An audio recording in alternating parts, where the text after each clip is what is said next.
All right, well, for more on this, I want to bring in Doris Reisinger. She is a former nun and has herself suffered sexual abuse by a priest. And today she is a Catholic theologian and author and has published a book about her experiences. A very warm welcome. You're joining us from the German city of Freiburg.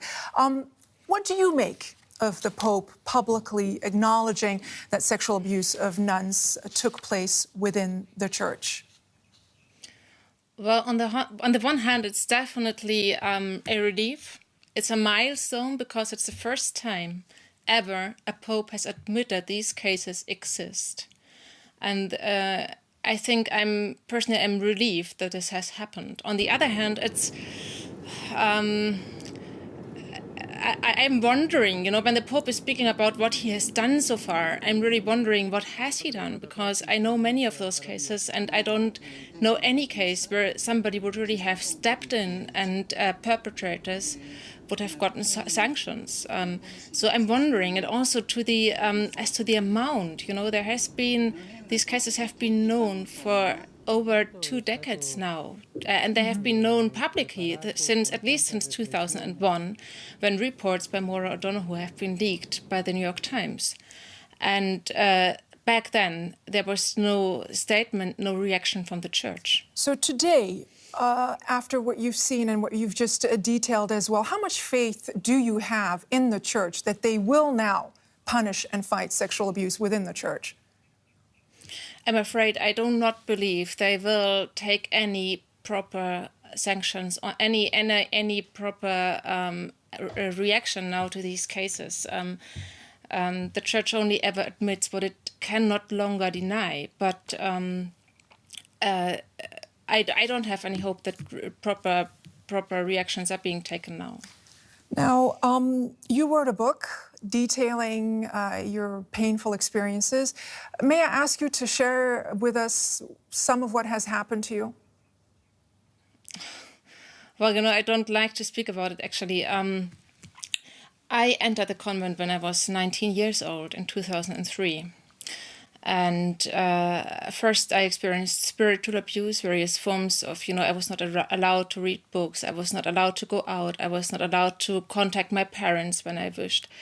And I had to do very simple work, like cleaning and cooking all day long. And that was very hard for me. And in the end, 5 years after I had been treated like this, there was a priest of the community who came into my room and raped me.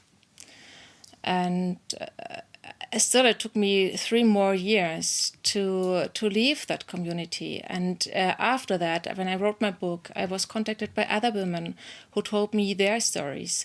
And I did research. Being a theologian, I did research on this. And I found a study that was carried out in the 1990s in the USA by 3 researchers named Chibnall, Ducrow, and Wolf. And they asked women from 3 different communities in the United States and found out that approximately 40% of them had experienced various forms of sexual abuse. And I was so shocked when I found that out.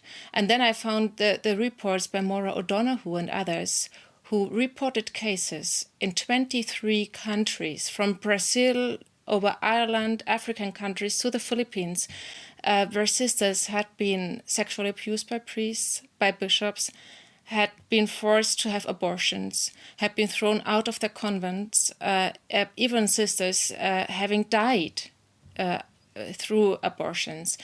And I was so shocked on this, especially because it was all known to the Vatican already in the 1990s, and it was known publicly at least since 2001. And nothing ever happened. And I'm really skeptical whether anything is going to happen now, but at least a Pope has admitted these cases exist. How difficult is it, after all that you just shared with us, is it to speak out about this issue?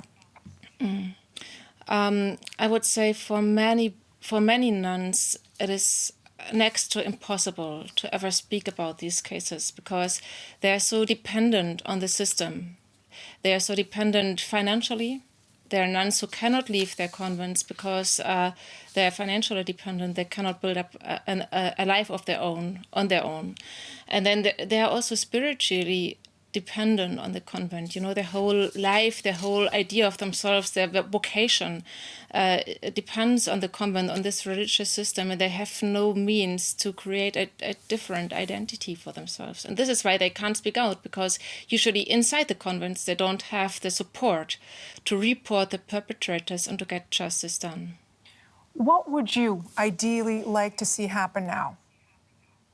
But I would ideally like to see that the perpetrators who are already known to the Vatican are being persecuted. I would like to see that the victims who are already now known to the Vatican get some kind of recompensation. And I would like that more research is being done, independent research all over the world on these cases. How are you doing now?